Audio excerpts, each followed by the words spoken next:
तर महादेव गित्तेच्या पत्नी आज पोलीस अधीक्षकांची भेट घेणार आहे। महादेव गित्ते हा बापू आंधळे खून प्रकरणातील आरोपी आहे।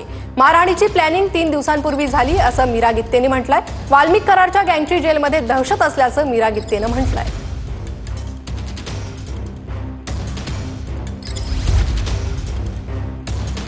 महादेव गित्ते यांच्या पत्नी मीरा गित्ते ताई काय सांगाल की महादेव गित्ते आणि त्यांच्या सहकार्याने जेल प्रशासनाने एक पत्र दिलेलं आहे, काय मागणी केली त्याच्यामध्ये तुम्ही त्याच्या संदर्भात माहिती आहे का? पत्र पाठवलं याच्याविषयी माहिती नव्हती, पण जेव्हा मारहाण झाली त्यावेळेस त्यांनी मला कॉलवर सांगितलं होतं की अशा प्रकारे मारहाण केलेली आहे, त्याचे सीसीटीव्ही फुटेज फक्त मागून घे। कुणी प्लॅनिंग केली होती समकरी 3 दिवसापूर्वीच?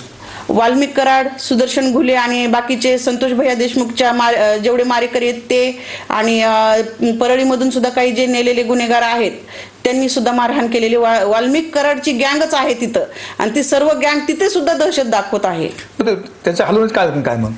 कारण एवढंच आहे की जो सोयी सुविधा वगैरे आहेत त्या वाल्मिक कराडला देता येत नाहीत। प्रशासन पूर्णपणे वाल्मिक कराडच्या ताब्यात आहे आणि त्यातली त्यात जे गोष्टी देतात हे करतात त्याच्यामध्ये महादेव गित्ते हा त्यांना जड जातोय, कारण प्रत्येक वाल्मिक कराडपर्यंत जाणाऱ्या सुविधा ह्या महादेव गित्तेच्या बराकपासून समोर जातात।